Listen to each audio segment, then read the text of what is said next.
Hi guys. Okay, so let's have a look at your exam question. Okay, so let's start with question 1. So question 1 says solve for x. Now this is a really basic question. Let's have a look. Okay, so at question 1, number 1.1.1, it asks you to solve for x for 3x bracket 4 minus x equal to 0. Guys, this only counts 2 marks. We literally only want an answer here. So what you're supposed to do is you're literally just supposed to say, okay, 3x is equal to 0. Or what I always say is put an equation between them and change the sign. So or 4 is equal to x. So from this we can make a conclusion and say, but okay, if we would divide by 3 on both sides, x is equal to 0 or x is equal to 4. That's your 2 answers. Nothing more about it. Okay. So now the next question says 1.1.2, 5x squared plus 2x equal to 6. Correct to 1 decimal place.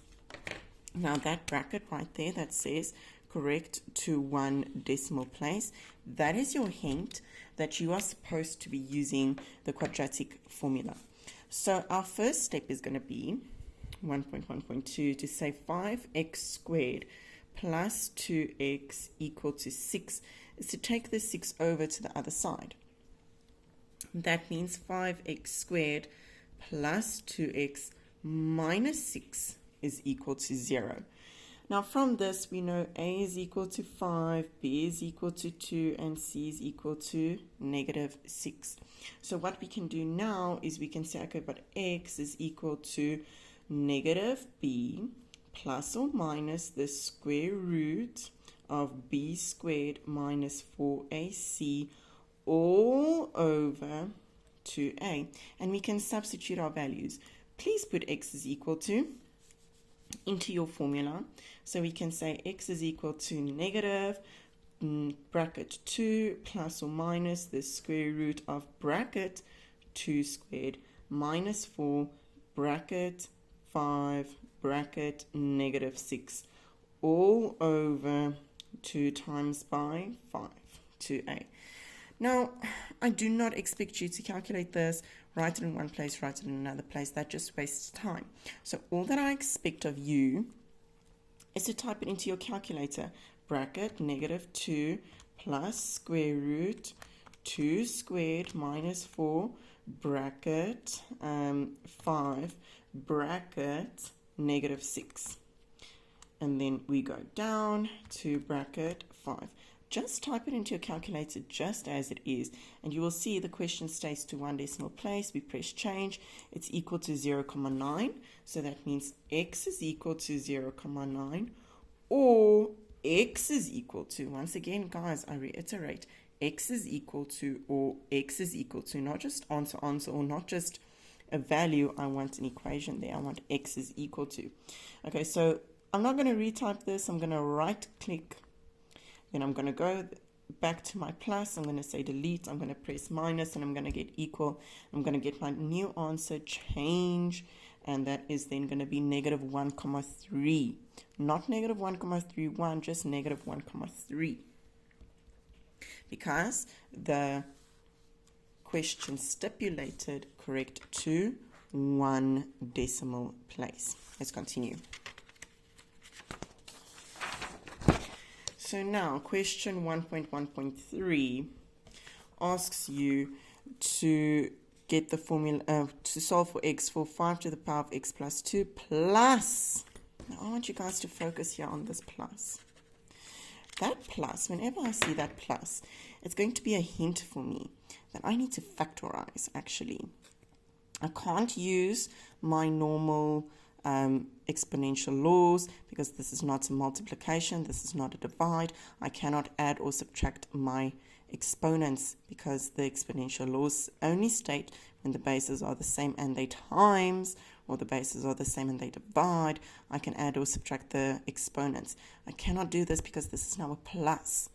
So what I'm going to do now is I'm going to say, okay, 3 to the power of x plus 2 plus 3 to the power of x minus 2 is equal to 82.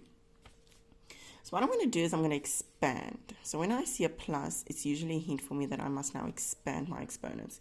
So this is then going to be 3 to the power of x times 3 squared plus 3 to the power of x times by 3 to the power of negative 2 is equal to 82. All right. So now what I'm going to do is I'm going to see, but I have a common factor, 3 to the power of x, that I can take out. Because it's plus, I want to factorize. So I want to take out a common factor. 3 to the power of x bracket, what's left? 3 squared, which is 9, plus what's left? 3 to the power of negative 2, which is 1 over 9. And that's equal to 82.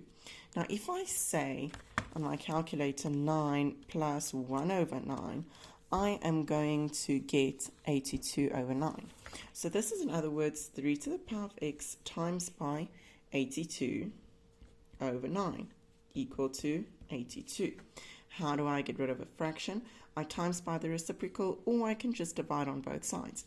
So if I times by the reciprocal on both sides, I'm going to get 3 to the power of x equal to 82, and 82 is going to cancel, and that's going to be equal to 9. So then I have 3 to the power of x equal to 3 squared. The bases are the same, they are equal, thus the exponents has to be the same. X is equal to 2, and there's your answer. Okay, and then lastly, 1.1.4.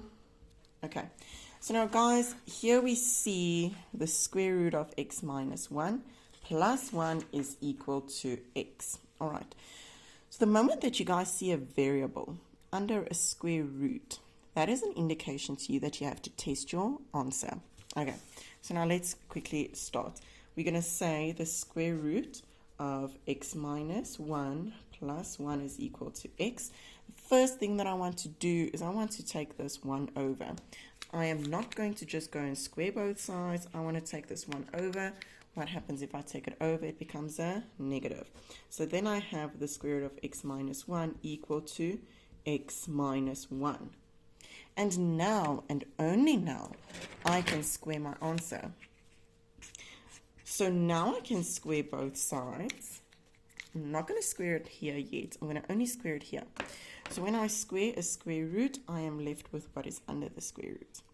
On the other side, remember, this is a minus. This is not a times. I cannot implement my exponential laws. So either you write the two brackets out, or you use the short method. But when you use the short method, you need to remember the steps. Step 1, square the first term. Step 2, times the two terms. So x times negative 1 is negative x. But then you have to times that by 2. So minus 2x. And only then I can square the second term with the sign. So plus 1. All right, now that I do this, I see that I have a trinomial. So in other words, I'm going to say 0 is equal to x squared minus 2x, bring it over, minus x is negative 3x, plus 1, bring this over, it becomes plus 1 as well. So this becomes plus 2. Now, you do not need to use the quadratic formula for this. It's quite simple. 2 brackets equal to 0. X and x, the signs are the same. Both are negative. 2 times by 1 gives me 2. Minus 2 minus 1 gives me negative 3. That means x is equal to 2 or x is equal to 1. Now, I've already tested both, so I'm not going to do it now. You can do it in your own time. But if you test both of these, both are applicable. None of them are not applicable. Please go do test this. Just because one is larger than the other doesn't make the other one not applicable automatically. Both of them are applicable.